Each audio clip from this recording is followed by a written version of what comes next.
शब्दांमध्ये किती ताकद असू शकते नाही का?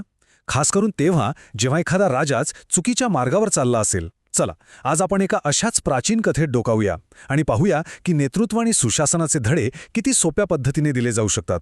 ही एक अशी गोष्ट आहे जिथे फक्त 3 साध्या उपमांनी एका संपूर्ण राज्याचं नशीबच बदलून टाकलं. आता विचार करा, जर एखादा शक्तिशाली शासक आपल्याच लोकांवर अन्याय करू लागला, तर त्याला त्याची चूक दाखवून द्यायची तरी कशी? थेट विरोध करणं म्हणजे धोक्याला आमंत्रणच, बरोबर? आपल्या या गोष्टीतले जे नायक आहेत, बोधिसत्व, ते याच मोठ्या समस्येवर एक खूपच अनोखा उपाय शोधून काढतात. तर गोष्ट आहे प्राचीन बनारस राज्याची. तिथे राज्य करत होता राजा ब्रह्मदत्त. पण झालं असं की त्याचा राज्यकारभाराचा मार्गच चुकला होता. तो लोकांवर जुलूम करायचा, त्यांना त्रास देऊन संपत्ती गोळा करायचा आणि साहजिकच यामुळे संपूर्ण राज्यात एक प्रकारचा असंतोष पसरला होता. आणि या कथेच्या केंद्रस्थानी आहेत 2 महत्त्वाच्या व्यक्ती. एक म्हणजे हा अन्यायी राजा ब्रह्मदत्त आणि दुसरा म्हणजे त्याचा अत्यंत ज्ञानी सल्लागार बोधिसत्व. आता बोधिसत्वाला राजाची चूक तर कळत होती, पण थेट बोलून काही उपयोग नव्हता. म्हणून ते एका योग्य संधीची आणि त्याहूनही महत्त्वाचं म्हणजे एका अचूक उपमेची वाट बघत होते. आणि ही संधी त्यांना लवकरच मिळते. एके दिवशी राजा आपल्या महालात परत येतो आणि त्याची नजर आपल्या अपूर्ण शयनकक्षाकडे जाते. तिथे छताचं काम अर्धवट राहिलेलं असतं आणि तो काय पाहतो तर छताचे वासे एका कळसाला कसेबसे तोलून धरत आहेत. हे दृश्य पाहून राजाच्या मनात क्षणभर का होईना पण एक भीती निर्माण होते. आणि राजाच्या मनात निर्माण झालेली हीच भीती बोधिसत्वासाठी एक सुवर्णसंधी ठरते. त्यांना लगेच कळतं की राजाला पहिला धडा शिकवण्यासाठी यापेक्षा चांगली वेळ असूच शकत नाही. राजा थोडा आश्चर्यचकित होतो आणि बोधिसत्वाला विचारतो, अरे, तो कळस फक्त त्या वाशांच्या आधारावर इतकं स्थिर, इतका भक्कम कसं काय उभा आहे? आणि बस, राजाच्या याच प्रश्नामुळे बोधिसत्वासाठी उपदेशाचं दारच उघडलं जातं. इथे बोधिसत्व एक जबरदस्त उपमा वापरतात. ते राजाला अगदी सोप्या भाषेत समजावतात.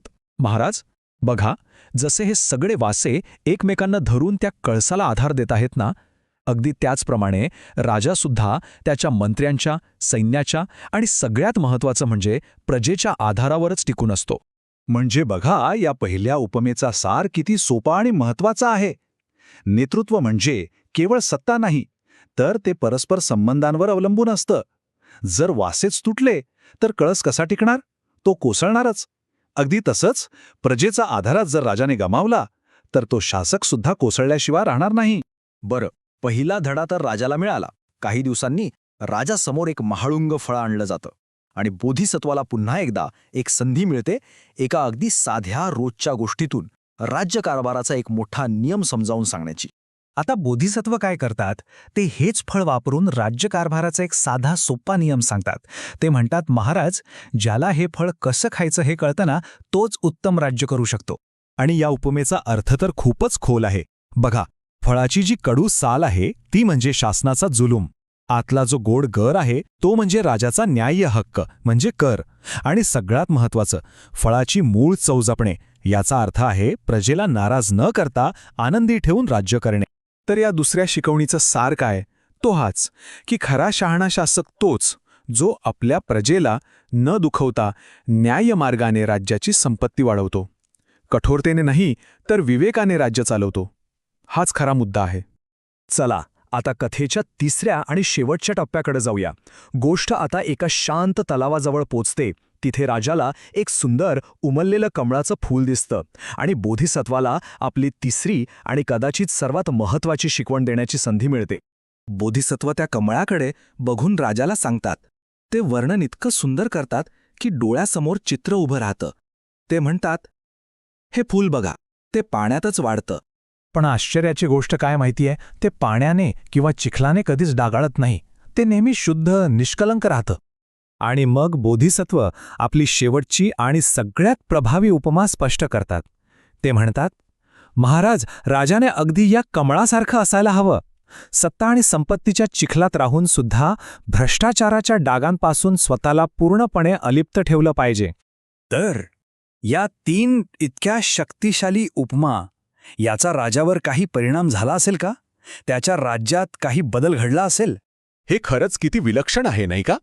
फक्त 3 अगदी साध्या रोजच्या जगण्यातल्या उपमा आणि हो, याचा परिणाम अगदी सकारात्मक झाला. राजाने बोधिसत्वाचा सल्ला मनापासून ऐकला, आपले चुकीचे मार्ग बदलले आणि तो न्यायाने राज्य करू लागला. आणि मग काय, त्याच्या राज्यात पुन्हा एकदा शांतता आणि समृद्धी नांदायला लागली. या जातक कथेत एक खूप इंटरेस्टिंग गोष्ट सांगितली आहे. असं म्हणतात की हा जो अन्यायी राजा होता तो म्हणजे भविष्यातला आनंद होता, आणि तो ज्ञानी सल्लागार ते म्हणजे दुसरे तिसरे कोणी नसून स्वतः गौतम बुद्ध होते. आता या माहितीमुळे कथेला एक वेगळीच आध्यात्मिक खोली प्राप्त होते, नाही का? तर ही प्राचीन कथा इथे संपते, पण जाता जाता एक प्रश्न नक्कीच मागे सोडून जाते. आजच्या काळात आपल्या नेत्यांना या तीनपैकी कोणत्या शिकवणीची सगळ्यात जास्त गरज आहे असं वाटतं? प्रजेच्या आधाराची, न्याय कारभाराची, की मग वैयक्तिक चारित्र्य शुद्ध ठेवण्याची? खरंच विचार करण्यासारखी गोष्ट आहे.